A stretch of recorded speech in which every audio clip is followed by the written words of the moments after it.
कहानी की शुरुआत हिबिकी नाम के एक लड़के से होती है जो अपनी जान बचाने के लिए एक सुनसान वैली में पूरी ताकत से भाग रहा होता है।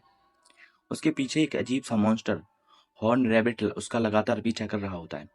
हिबिकी को बिल्कुल समझ नहीं आ रहा होता है कि वो आखिर यहाँ पहुंचा कैसे और यह डरावना क्रीचर उसके पीछे क्यों पड़ा है। सब कुछ उसके लिए अचानक और किसी बुरे सपने जैसा लग रहा था। वह हैरान होकर सोच रहा था कि यह आखिर किस तरह का जीव है। तभी अचानक एक नरम और शांत फीमेल वॉइस सुनाई देती है। वह वॉइस उस मॉन्स्टर को तुरंत पहचान कर बताती है कि ये लेवल 1 हॉर्न रैबिट है। हिबिकी घबरा जाता है। उसे समझ नहीं आता कि यह आवाज आखिर है किसकी और आखिर ये हो क्या रहा है। डर के मारे जल्दी से वो कहता है, प्लीज कहीं मत जाना। तभी हॉर्न रैबिट उस पर जोरदार छलांग लगा देता है, लेकिन हिबिकी की किस्मत उसका साथ देती है। वह किसी तरह बच जाता है और उल्टा रैबिट के ऊपर गिर पड़ता है। उसके पूरे शरीर का वजन पड़ने की वजह से मॉन्स्टर वहीं कुचल कर मर जाता है। इसी दौरान कहानी में एक गहरे जंगल में ले जाती है, जहाँ एक खूबसूरत एल्फ लड़की पेड़ों के बीच शांति से चल रही होती है। तभी एक रहस्यमय मेल वॉइस उसे गाइड करते हुए कहती है कि वह ईस्ट डायरेक्शन में जाए, क्योंकि वहाँ कोई बेहद कीमती चीज उसका इंतजार कर रही है। दूसरी तरफ हिबिकी राहत की सांस लेता है। किसी तरह उसकी जान बच गई, लेकिन उसके मन में अब ये भी यही सवाल घूम रहा था कि वो आखिर कहाँ है और यह रहस्यमय आवाज क्या थी। वह तुरंत अपना मोबाइल निकाल कर सिग्नल चेक करता है, लेकिन वहाँ कोई भी नेटवर्क नहीं था। अब मदद बुलाने के लिए उसकी आखिरी उम्मीद भी खत्म हो जाती है। खुद को शांत करने के लिए वह सोचता है कि शायद यह सब कुछ कोई हेलुसिनेशन है। थोड़ी देर बाद उसे तेज भूख लगने लगती है। वह सोचता है कि क्यों ना इस हॉर्नेट को ही खा लिया जाए, लेकिन अगले ही पल वह रुक जाता है, क्योंकि उसे नहीं पता कि यह खाना इंसानों के लिए सुरक्षित है या भी नहीं। तभी वह फीमेल वॉइस फिर से सुनाई देती है और वह बताती है कि हॉर्न रैबिट इस दुनिया की एक बेहतरीन डेलिकेसी और है और इसका स्टू बेहद स्वादिष्ट माना जाता है। यह सुनकर हिबिकी फिसला करता है और इसे अपने साथ रख लेता है। अब उसका पूरा ध्यान उस रहस्यमय आवाज पर चला जाता है और वह गौर करता है कि यह आवाज तभी सुनाई देती है जब उसे कोई सवाल पूछना होता है। अपनी जिज्ञासा शांत करने के लिए वह एक छोटा सा एक्सपेरिमेंट शुरू कर देता है। सबसे पहले वह अपने बैकपैक के बारे में पूछता है। तुरंत जवाब मिलता है कि यह जिस मटेरियल से बना है वह इस दुनिया में मौजूद नहीं है। इसके बाद वह अलग अलग चीजों के बारे में सवाल पूछता रहता है और हर बार उसे बिल्कुल सटीक और विस्तार में जवाब मिलता है।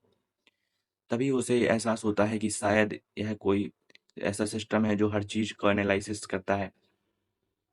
इसके बाद वह अपने बारे में पूछता है। अचानक उसके सामने एक होलोग्राफिक स्क्रीन प्रकट हो जाती है, जिसमें उसके सारे स्टेट्स दिखाई देते हैं।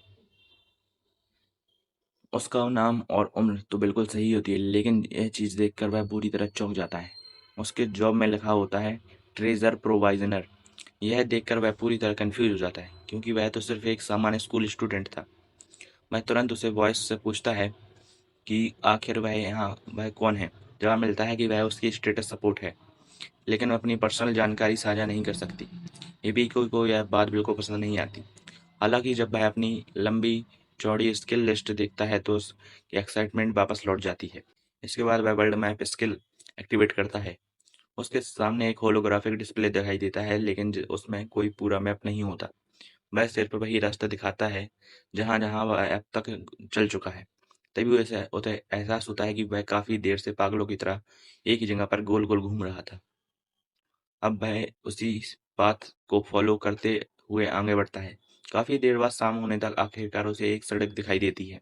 खुशी के मारे वह तेजी से उसकी तरफ दौड़ता है, लेकिन जल्दबाजी में ठोकर खाकर सीधे मुंह के बल सड़क पर गिर पड़ता है। उसी समय रहस्यमय वॉइस घोषणा करती है कि उसे एक नया टाइटल मिला है, cast cast away in ice sky. Hibiki अभी इसी अजीब टाइटल का मतलब समझने की कोशिश कर रहा होता है कि तभी उसके सामने एक विशालकाय मॉन्स्टर आ जाता है। उसे लगता है कि अब उसकी मौत तय है, लेकिन अगले ही पल हवा को चीरता हुआ एक मैजिक एरो आता है और उस मॉन्स्टर को एक ही बार में खत्म कर देता है। हिबिकी हैरानी से ऊपर देखता है। उसके सामने एक चट्टान पर वही खूबसूरत एल्फ लड़की खड़ी होती है। एल्फ लड़की अपनी परिचय देते हुए बताती है कि उसका नाम अमेलिया है। उसके लंबे नुकीले कान देखकर हिबिकी हंसते हुए कहता है, तुम्हारा कॉस्प्ले तो कमाल का है। यह सुनकर अमेलिया पूरी तरह कंफ्यूज हो जाती है, क्योंकि उसे कॉस्प्ले शब्द का मतलब ही नहीं पता। वह हिबिकी से पूछती है कि वह मैजिस्टर्स ग्रासलैंड जैसी खतरनाक जगह पर क्या कर रहा है। हिबिकी बिना कुछ छुपाए सच सच बता देता है कि वह अचानक से वहां आ गया था। यह सुनकर अमेलिया पूरी तरह चौंक जाती है। उसी दौरान सिस्टम चुपके से अमेलिया के अप्राइजल कर देता है। तभी हिबिकी को पता चलता है कि वह एक सचमुच एक एल्फ है। लेकिन उससे भी बड़ा झटका तब लगता है जब उसे पता चलता है कि उसकी उम्र 56 साल है। एमिलिया फिर उसे समझाती है कि मैजिस्टर्स ग्रेसलैंड असल में एक कोई साधारण घास का मैदान नहीं बल्कि एक विशाल मॉन्स्टर है। वह सीधे हमला नहीं करता बल्कि लोगों को अपने अंदर भटका कर धीरे धीरे थका देता है और आखिर में उन्हें निगल जाता है। ये सुनकर हिबिकी के रोंगटे खड़े हो जाते हैं। उसे एहसास होता है कि अगर वह थोड़ी देर और वहां फंसा रहता तो शायद कभी कभी जिंदा बाहर नहीं निकल पाता। यह सोचकर अमेलिया भावुक हो जाती है और उसे थोड़ी देर बाद रात हो जाती है और दोनों वहीं एक छोटा सा कैंप लगा लेते हैं। बातचीत के दौरान हिबिकी को पता चलता है कि इस दुनिया में 15 साल की उम्र में ही इंसान को अडल्ट माना जाता है। डिनर में दोनों ने मिलकर हॉर्न रॉबिट का स्टू खाते हैं। खाना खत्म होने के बाद हिबिकी आखिरकार पूछता है कि वो इस समय किस जगह पर है। उसका सवाल सुनते ही अमेलिया इतनी हैरान हो जाती है कि घबराहट में अपनी अपनी टी उसके चेहरे पर फेंक देती है। अगले ही पल अपनी गलती का एहसास होता है। वह तुरंत उसका चेहरा साफ करती है और माफी मांग लेती है। फिर वह बताती है कि वह इस समय किंगडम ऑफ हाइब्रा में है। हिबिकी जवाब देता है कि उसने इस जगह का नाम कभी नहीं सुना क्योंकि वह जापान से आया है। लेकिन अमेलिया ने कहा कि मैंने भी कभी जापान का नाम नहीं सुना। अब हिबिकी को पूरी तरह यकीन हो जाता है कि वह सचमुच किसी दूसरी दुनिया में आ चुका है। एमिलिया को लगता है कि वह अपने घर और परिवार छोड़ने की वजह से हिबिकी खुद को बहुत अकेला महसूस कर रहा होगा। इसलिए वह उसे दिलासा देते हुए कहती है कि अगली सुबह वह उसे पास के शहर ले जाएगी। यह सुनकर हिबिकी काफी राहत महसूस करता है। रात को जब हिबिकी सो जाता है तो अमेलिया कुछ देर तक उसे देखती रहती है। उसके मन में बार बार यही ख्याल आता है कि शायद यही वह अबनॉर्मल जीव है जिसके बारे में स्पिरिट ने उसे बताया था। थोड़ी देर बाद वह भी सो जाती है। नींद में हिबिकी अपनी पुरानी दुनिया के सपना देख रहा होता है। उसे अपने 3 सबसे अच्छे दोस्त अमेन, कायू और टे की याद आते हैं। वे अक्सर डाइनर में मिला करते थे, जहाँ जहाँ जहाँ का मेन पार्ट टाइम काम करता था। तीनों उसके बहुत अच्छे दोस्त थे। हालांकि वह हमेशा उसकी छोटी हाइट का मजाक उड़ाते रहते थे। फिर वह सपना उस दिन पर पहुंच जाता है जब हिबिकी की जिंदगी बदल गई। वह समर ब्रेक से पहले स्कूल का आखिरी दिन था। वह क्लास में जाने ही वाला था कि अचानक से पूरी बिल्डिंग एक तेज रोशनी में उससे भर गई। अगले ही पल वह एक रहस्यमय दुनिया पहुंच गया। सुबह अचानक उसकी आंख खुलती है तो वह अपना फोन देखता है और सोचता है कि उसके दोस्त इस समय कितने परेशान होंगे। तभी उसकी नजर आसमान में तैरती हुई चमकदार आकृतियों पर पड़ती है। वॉइस बताती है कि अमेलिया द्वारा बनाया गया प्रोटेक्टिव बैरियर जो पूरे इलाके के मॉन्स्टर को सुरक्षित रखता है। अब हिबिकी पूरी तरह मान लेता है कि वह इस दुनिया में मैजिक सचमुच मौजूद है। अपनी स्थिति समझने के लिए वह स्पाइरल को कोवेनेंट के बारे में पूछता है। वॉइस बताती है कि यह जॉब उसे सीधे गॉड ने दिया है और इसकी रैरिटी रैंक भी है। इसकी सबसे बड़ी ताकत स्पाइरल एबिलिटी है, जिससे वह किसी भी टारगेट की क्षमताएं और गुण जान सकता है। लेकिन इसमें कोई भी कॉम्बैट स्किल नहीं है। इसलिए इसे नॉन कॉम्बैट जॉब कहा जाता है। इतनी सारी बातें जानने के बाद हिबिकी दोबारा सो जाता है। अगली सुबह एमेलिया और हिबिकी पास के शहर एन की ओर निकल पड़ते हैं। रास्ते में एमेलिया बताती है कि वह वहां पहुंचने में लगभग 1.5 घंटा लगेगा और जंगल में कई खतरनाक मॉन्स्टर भी मिलेंगे। लेकिन उसे चिंता करने की कोई जरूरत नहीं है क्योंकि वह उसकी रक्षा करेगी। कुछ दूर चलते ही अमेलिया नोटिस करती है कि हिबिकी हर बार मॉन्स्टर की मौजूदगी पहले ही महसूस कर लेता है। जब वह इसका कारण पूछती है तो हिबिकी अपना वर्ल्ड मैप स्किल के बारे में बताता है। यह सुनकर हेमेलिया दंग रह जाती है क्योंकि वर्ल्ड मैप एक ट्रिपल ए रैरिटी वाली बेहद दुर्लभ स्किल है। लेकिन हिबिकी को लगता है कि इसमें कोई खास बात नहीं है क्योंकि यह इतना सिर्फ रास्ता और मॉन्स्टर की लोकेशन ही दिखाती है। अमेलिया हंसते हुए कहती है कि उसे अपनी ही स्किल की असली कीमत नहीं पता। सर्वाइवल के लिए इससे बेहतर सपोर्ट स्किल मिलना लगभग असंभव है। तभी वर्ल्ड मैप दिखाता है कि पास ही एक क्रिस्टल हॉर्न रैबिट है। यह सुनते ही अमेलिया उत्साहित हो जाती है। वह बताती है कि यह बेहद रेयर मॉन्स्टर है और इसे लगभग 200 गोल्ड कॉइंस में बेचा जा सकता है। दोनों सावधानी से उसका पीछा करते हैं। अमेलिया अपने मैजिक से उनकी आवाज को आवाज़ और अंदर छुपा देती है ताकि रेविट उन्हें महसूस ना कर सके। हिबिकी उसकी तारीफ करता है, लेकिन अमेलिया उल्टा उसकी वर्ल्ड मैप की स्किल की तारीफ करने लगती है। वह कहती है कि कोई भी एडवेंचर पार्टी उसे अपने साथ रखना चाहेगी। असल में अमेलिया चाहती है कि हिबिकी उसके साथ पार्टी बनाए, लेकिन वह अपनी इच्छाएं जाहिर नहीं करती। वह तय करती है कि पहले वह अपनी ताकत दिखाएगी। वह अपना धनुष निकालती है। हिबिकी नोटिस करता है कि उसके पास कोई तीर नहीं है, पर एमेलिया बताती है कि उसकी जॉब स्पिरिट आर्चर है और वह हवा से जादुई तीर बना सकती है। वह अपना स्पिरिट एरो छोड़ती है, लेकिन आखिरी पल में क्रिस्टल हॉर्न रेबिट तेजी से हमला से बचकर निकल जाता है। एमिलिया समझ जाती है कि उसके पास एस्केप स्किल है, इसलिए अब उसे मारना बेहद मुश्किल है। लेकिन हिबिकी एक अहम बात नोटिस करता है कि जब रेबिट खुद हमला करता है तब वह अपनी एस्केप स्किल इस्तेमाल नहीं कर सकता। यही उसके दिमाग में एक शानदार प्लान आता है। वह खुद को चारा बनाने का फैसला करता है ताकि रेबिट उसी पर हमला करे और एमिलिया को सही मौका मिल जाए। एमिलिया को यह प्लान बहुत जोखिम भरा लगता है, लेकिन हिबिकी पूरे भरोसे के साथ कहता है कि उसके रेबिट को स्पाइरल किया है और उसे पता है कि वह बहुत ज्यादा बुद्धिमान नहीं है। अगले ही पल रेबिट के चारों ओर कई स्टोन वॉल्स खड़ी हो जाती हैं। रास्ता बंद देखकर वह घबरा जाता है और उसके सामने आराम से बैठा हिबिकी उसे आसान शिकार समझकर उसकी तरफ दौड़ पड़ता है। जैसे ही वह रेबिट छलांग लगाकर हिबिकी पर हमला करने आता है, उसी पल एमिलिया अपना निशाना साधती है और एक ही तीर से उसे खत्म कर देती है। एमिलिया खुद हैरान हो जाती है कि हिबिकी की योजना सचमुच सफल हो गई। तभी सिस्टम घोषणा करता है कि हिबिकी की कई स्किल्स लेवल अप हो गई हैं।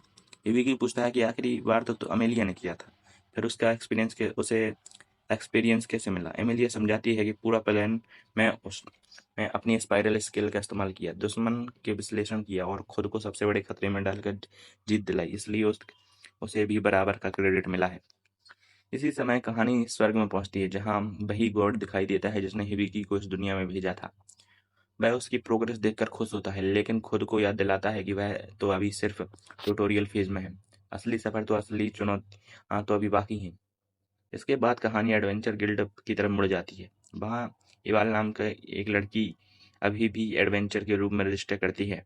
रिसेप्शनिस्ट उसे जॉब बोर्ड के से कोई क्वेस्ट चुनने के लिए कहती है, लेकिन इवाल आत्मविश्वास से मुस्कुराकर कहती है कि उसने अपना पहला क्वेस्ट पहले ही तय कर लिया है। वह किसी बहुत खास चीज की तलाश में निकलने वाली है। इसी रहस्यमय घोषणा के साथ एपिसोड 1 समाप्त हो जाता है। क्रिस्टल हॉर्न रैबिट को हैंडल करने के बाद हिबिकी और अमेलिया आखिरकार रूल सिटी पहुंच जाते हैं। हिबिकी का अपीयरेंस अलग ही दिख रहा होता है, इसलिए अमेलिया उसे अपनी कैप से कवर कर देती है ताकि वो ज़्यादा अटेंशन अट्रैक्ट ना करे। उनका प्लान क्लियर था, रैबिट के हॉर्न से जो पैसे से क्लॉथ्स और आर्मर और वेपन्स खरीदना। अमेलिया के रिएक्शन को देखकर हिबिकी को डाउट होता है कि 200 गोल्ड कॉइन्स कितने वैल्यूबल हैं। जब वो अपने स्टेटस सिस्टम में चेक करता है तो उसे पता चलता है कि एक गोल्ड लगभग 10,000 येन्स के बराबर है। इससे उसे अमेलिया की एक्साइटमेंट समझ में आ जाती है। हिबिकी को इस बिल्ड के बेसिक रूल्स तक नहीं पता और यही बात अमेलिया को चिंता में डालती है। उसे लगता है कि कोई भी चालाक या खतरनाक इंसान उसका फ़ायदा उठा सकता है, इसलिए वो उसे साफ वार्न कर देती है कि वो अपनी इनोसेंस ओपनली शो मत करे, वरना वो प्रॉब्लम हो सकती है। उसका टोन काफ़ी विलेंट होता है, जिससे साफ लगता है कि वो इमोशनली डिस्टेंट है। दिन के अंत तक दोनों एडवेंचर गिल्ड पहुंचते हैं। वहां के एक्सपीरियंस्ड एडवेंचर्स अमेलिया को नए पार्टनर के साथ देखकर हैरान हो जाते हैं। एक एल्फ और एक इनएक्सपीरियंस्ड लड़का। लोग उन्हें ज़्यादा सीरियसली नहीं लेते, हालांकि एक एक्सपीरियंस्ड एडवेंचर हिबिक्यू को थोड़ा इंकरेज करता है, जिससे उसका कॉन्फिडेंस बढ़ जाता है। उनका मेन गोल रेयर क्रिस्टल को सेल करना होता है। रिसेप्शन डेस्क पर उनकी मुलाकात एक ज्वेल से होती है, जो गिल्ड की वाइस मास्टर है। हिबिकी तुरंत उसके कैट ईयर्स नोटिस करता है और कुछ पल के लिए डिस्ट्रैक्ट हो जाता है। ज्वेल उनके लिए गिल्ड मास्टर के साथ प्राइवेट मीटिंग अरेंज करती है। ऑफिस में एंटर करते ही हिबिकी गिल्ड मास्टर का स्ट्रॉन्ग फिजिक देखकर शॉक हो जाता है। गिल्ड मास्टर बिना किसी हेसिटेशन अपनी मस्कुलर बॉडी दिखाता है, जिससे हिबिकी काफ़ी इम्प्रेस हो जाता है। वह अपना इंट्रोडक्शन देता है और बताता है उसका नाम बेल डाई डेलियाड गिल्ड है। वो गिल्ड का पावरफुल फ्रंट लाइन ही है। हिबिकी उसकी स्ट्रेंथ से प्रभावित हो जाता है और अपनी वीक बॉडी से कंपेयर करने लगता है। बेल कैजुअली उसे मसल्स बिल्ड करने के टिप्स देने लगता है। कन्वर्सेशन थोड़ी ऑफ ट्रैक चली जाती है तो जोएल और अमेलिया उन्हें वापस मेन टॉपिक पर लाती हैं। मीटिंग शुरू होते ही अमेलिया क्रिस्टल दिखाती है जो उसके पहले वाले क्रिस्टल से बड़ा होता है। वेल 400 गोल्ड कॉइन्स ऑफर करता है। यह सुनकर हेबिकी हैरान हो जाता है, लेकिन अमेलिया तुरंत बार्गेनिंग शुरू कर देती है।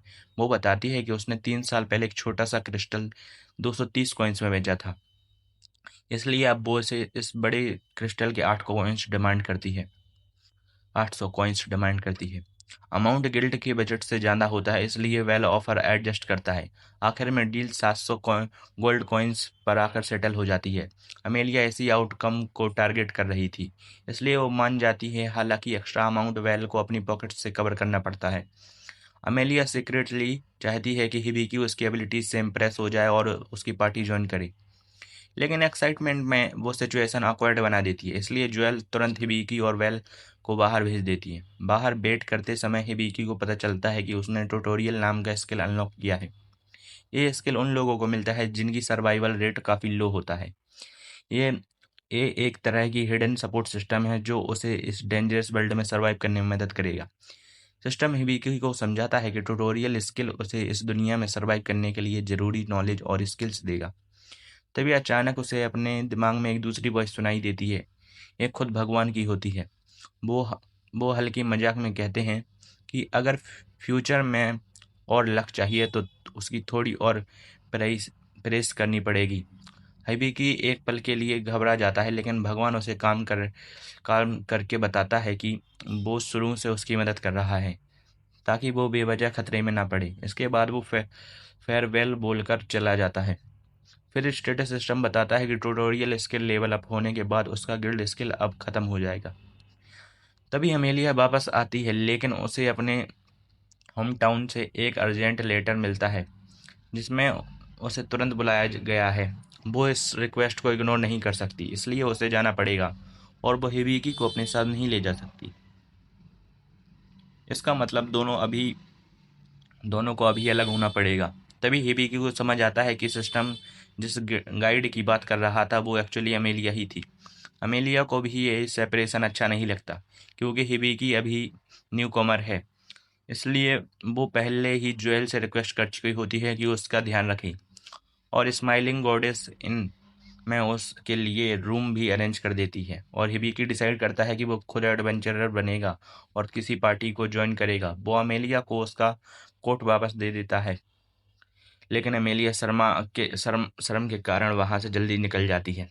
सिटी गेट पर जाते हुए अमेलिया की मुलाकात ईवाल से होती है। ईवाल उसके एल्फ ईयर्स देखकर इंटरेस्टेड हो जाती है और पूछती है कि क्या वो एफ नोड किंगडम जा रही है।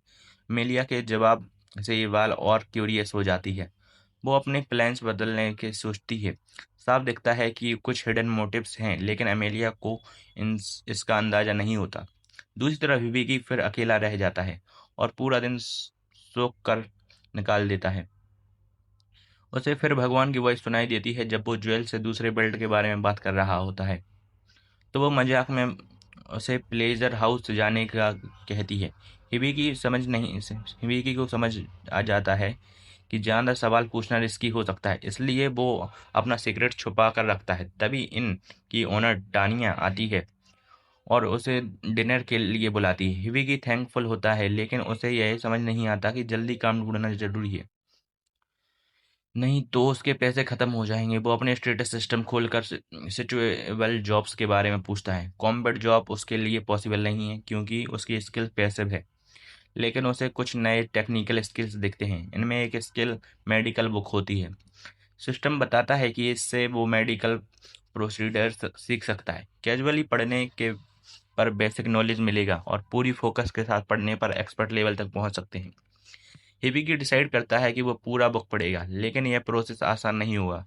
सिस्टम उसे बिना रुके पूरे पढ़ने के लिए फोर्स करता है और उसे ब्रेक तक नहीं मिलता। उधर सिटी के बाहर अमेलिया और इवाल साथ ट्रेवल कर रहे होते हैं। अमेलिया पूरे रास्ते हिबिकी की बातें कर रही होती है, जिससे इवाल को लगता है कि वो उसे पसंद करने लगी है। तभी अमेलिया अपनी सेफ मेट स्टालिया को देखती है। स्टालिया को अमेलिया के समन के बारे में पहले से ही पता था।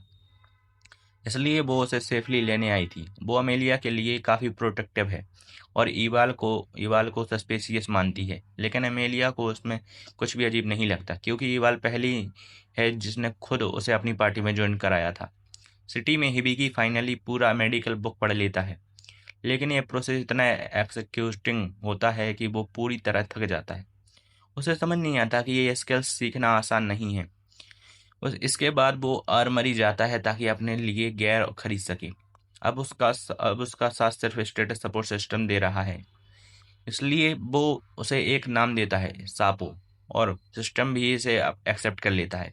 फिर हिबिकी एडवेंचरर गिल्ड वापस जाता है जहाँ एक शॉकिंग सीन उसका इंतजार कर रहा होता है। जेड जिसने पहले ही उसे मोटिवेट किया था, अब वो पूरी बुरी हालत में पड़ा होता है, अनकॉन्शियस, और उसका राइट आर्म गायब हो चुका होता है। जेड की पार्टी के लोग गिल्ड मास्टर को ढूंढ रहे होते हैं, लेकिन वाल वहां मौजूद नहीं होता। हिबिकी उसकी हालत देखकर ब्लड लॉस एनालाइज करता है और अपनी मेडिकल स्किल का यूज करने का फैसला करता है। शुरू में लोग उस पर ट्रस्ट नहीं करते क्योंकि वो सिर्फ एक एवरेजर है, ल- लेकिन जब वो बताता है कि उसने मेडिकल प्रोसीड्यूर्स भी आते हैं, तब सिचुएशन थोड़ी काम हो जाती है और लोग उस पर मौका देने के लिए तैयार हो जाते हैं।